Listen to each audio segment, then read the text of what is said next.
Hello, everyone, and welcome to Tarnished Bronze, where we're looking at some cult comics classics. And this one is definitely a descendant of the Bronze Age and all that good John Byrne, George Perez stuff.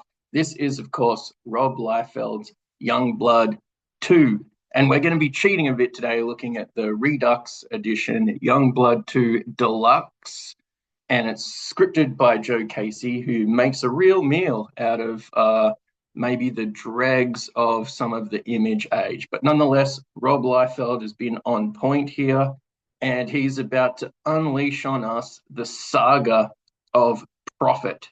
That was the cliffhanger from issue 1. So we're getting into the Prophet story. He's basically Captain America, but instead of being suspended in ice and amber, he's kind of in suspended animation, a little bit like the Winter Soldier. So here we've got him in all of his resplendent muscular glory. Look at the pecs and the shoulder pads, and the face mask thing is amazing. And so here we get basically he's the German version of Captain America, and he was part of some sort of super soldier alien program. It's going to be revealed over the coming issues, and the Prophet series with Dan Panosian, and I think the fellow who does the amazing artwork, Steve Platt. And so if you haven't seen those Steve Platt Prophet issues, I don't know what you're doing listening to a Tarnished Bronze podcast, but there you go. So we've got this Prophet. He's the Winter Soldier of the peace. Some of the members of Youngblood have kind of dug him up, and then we get some peak Liefeld sci-fi-ish backgrounds. So I love these glossy backgrounds. I love the Liefeldian creatures. I love how everyone looks like a riff on Timberwolf from the Legion of Superheroes.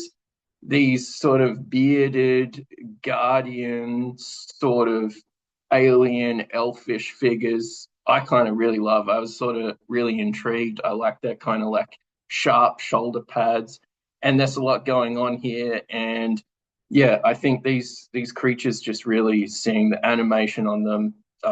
They just look cool, and part of the allure for a Liefeld is just how cool everything looks. And in these deluxe versions with the Joe Casey scripting, everything is a bit tighter as far as the coherence of it. This is a great pose. Liefeld is a great poser, great postures, great body language. We've got these cool kind of like sci-fi panely backgrounds, so everyone is doing fly kicks and punching walls. Not so much blood. I'd expect again more blood, but yeah, fight scenes are excellent. And it's just the close-ups aren't quite there, but you know, still good. Now, this panel is cool as well. Double page spread feels pretty hefty. There's a lot of good action shots. So although we're not getting as many full figures as what someone would kind of expect from, say, a Liefeld, these full figures in sort of an abstract background, we are getting some in this second-hand corner here. So there's a few stories going on. We're seeing more page time, a lot more Prophet. You can kind of tell who is the character that has the charisma, who is the character that's going to kind of capture the imaginations. And let's put it this way, it's not this guy punching here, it's the guy being punched.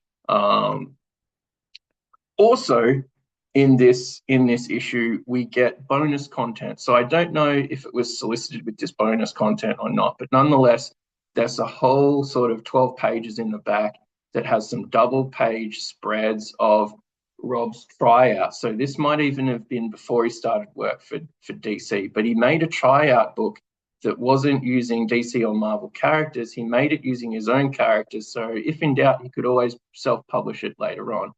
And that was a really good idea. And here we've got his kind of early Youngblood, where he's going to do a Legion of Superheroes tryout style episode to introduce his new characters and his new concepts. And so that's a whole kind of six or so page story there. And it's kind of that old school, the real Legionnaires are all at their table, kind of looking like the jury in a trial. And there's these various kind of like awkward characters who are doing their tryout. That really was great for me. It's a Legion-esque take on the property. Yeah, just really, really good. And this backup strip is really good.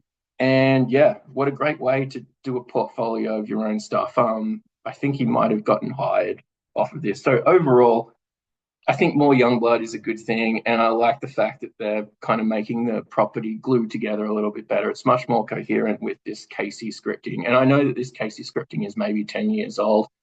I hope that they can do more and more and more of these, and that we get some more Youngblood one in wide release. Because I know on Rob's website you can order some of the books, you can get them at conventions, but they're quite expensive, and without actually buying them directly from Rob and getting something signed. I really hope these do get a more wide release. And in that vein, we kind of need like a lot of the bigger extreme properties. So we need those profit trade paperbacks.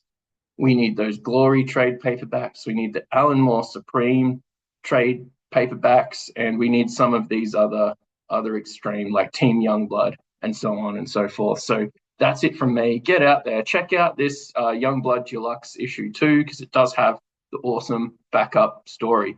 And we will see you next time on Tarnished Bronze. Feel free to like, follow, and subscribe.